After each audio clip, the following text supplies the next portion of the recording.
T'es heureuse d'être là? Ça fait tellement longtemps que je suis pas venue que je suis très impressionnée. Ça fait une paye qu'on se connaît finalement. Hein. Ça fait 7 ans. Votre vie fait partie, Mareva, de la légende de Tout le monde en parle. C'est vrai? Bien entendu, on va refaire d'ailleurs la légende de Mareva Galanter. Naissance le 4 février 1979 à Punaouia, Oui. en Polynésie. À Tahiti, oui. Alors, ascendance aristocratique, héritière par votre mère d'une ancienne dynastie royale de l'île sacrée de Raiatea. Oui. Mareva, ça veut dire immensité claire et lumineuse. Ah, j'avais colique néphrétique, moi. Non. Est-ce que ça veut dire spiridion en maltais? Non. Petit chauffage d'appoint. Ah Différent. Non, mais ça veut dire immensité claire et lumineuse ou ça veut dire étoile filante, Mareva? Bah, c'est-à-dire que l'immensité claire et lumineuse pourrait se rassembler dans une étoile. Ah, d'accord. En tous les cas, dépend, quand vous étiez petite, on vous appelait princesse, tout simplement, voilà. Allô? Qu'est-ce qu'il y a, Laurent? Oui, bonjour, je vous appelle pour l'annonce que vous avez fait paraître dans François. Depuis ce matin, 9h, merci. Qu'est-ce qui branle les gens? Je sais pas. Depuis 9h du matin, ils cherchent des boules. Alors, votre mère, votre maman? Oui. Ça y est, ça y est. Non, mais lui, c'est horrible. Ouais. Pardon, excuse-moi. Votre mais- mère, votre maman, Marie-Hélène. Allô? Oui, bonjour, j'appelle pour la place de Grutier à Tours. C'est déjà pris. Depuis ce matin, merci. À quelle heure il se lève? Alors, votre maman, Marie-Hélène, qui se retrouve seule avec vous, jusqu'au jour où elle rencontre Bernard, un grenoblois, clerc de notaire, qui est à Tahiti. À ce moment-là, vous avez 18 mois. Et vous vous adopte, quoi. Vous vivez avec lui. Vos débuts de mannequin à l'âge de 14 ans. Je suis très impressionnée parce que personne ne le sait, donc je sais pas où vous avez trouvé ça. Bah oui, vous voyez. Oui. Vos débuts de mannequin à l'âge de 14 ans. Le bac à 17 ans. Allô? Oui. Bonjour, j'appelle pour la place de Carleur en région parisienne. Oui, c'est déjà fait.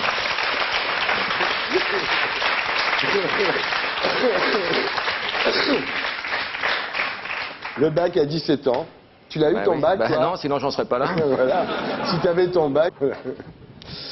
Voilà, victoire à l'élection de Miss Tahiti et le départ pour la métropole. Donc, Allô? du jour au lendemain. Oui, bonjour, j'appelle pour le poste de Miss Tahiti. C'est déjà pris. Merci.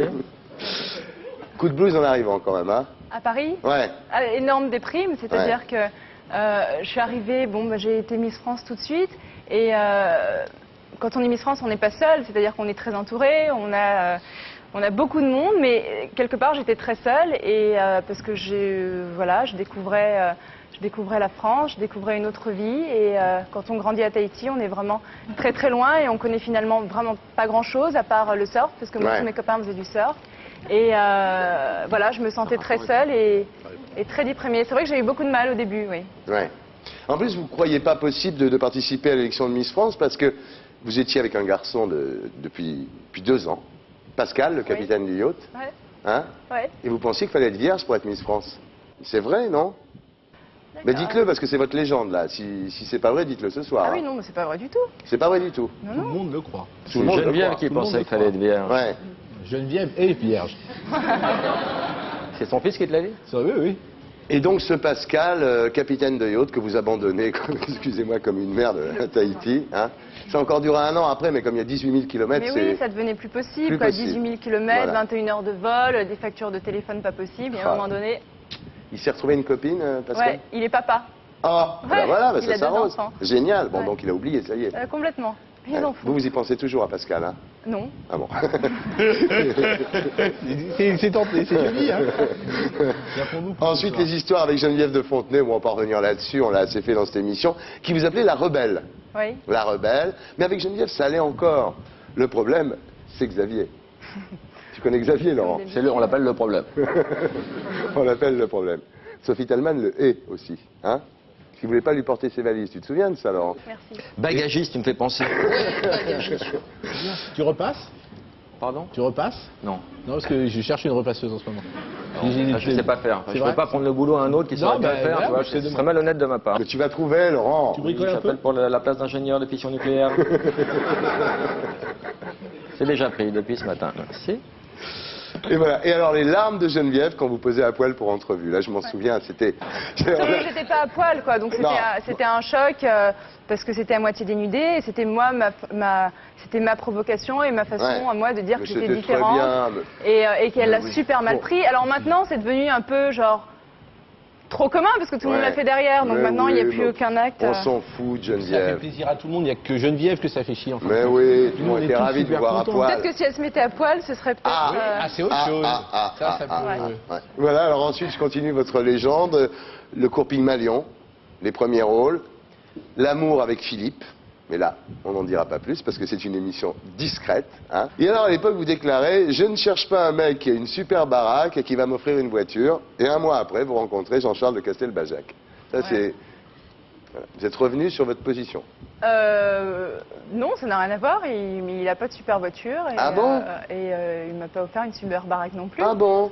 Non, ça n'a rien à voir. Il est riche quand même. Non, j'ai dit ça parce que, en fait, à cette époque, j'étais dans une période où je rencontrais beaucoup de monde, mais que des gens très très faux, et que dans des soirées aussi très fausses. Et j'avais rencontré un milliardaire qui m'avait proposé de m'offrir une voiture. Il m'a dit, écoute, tu veux pas venir en vacances avec moi, mon jet privé, on va à Venise, et j'ai une super belle Mercedes blanche pour toi décapotable. La voiture à Venise, ça sert à rien. Ouais, en plus, oui, bien. C'était au retour de Venise. Ah, c'est au retour. Ouais. Ok. C'est au retour. Ah, c'est Carolis, non, faut qu'il arrête là. C'est trop tard. Bien, alors, ça fait quelque temps que ça dure avec Jean-Charles quand même. Pèse sur mon portable.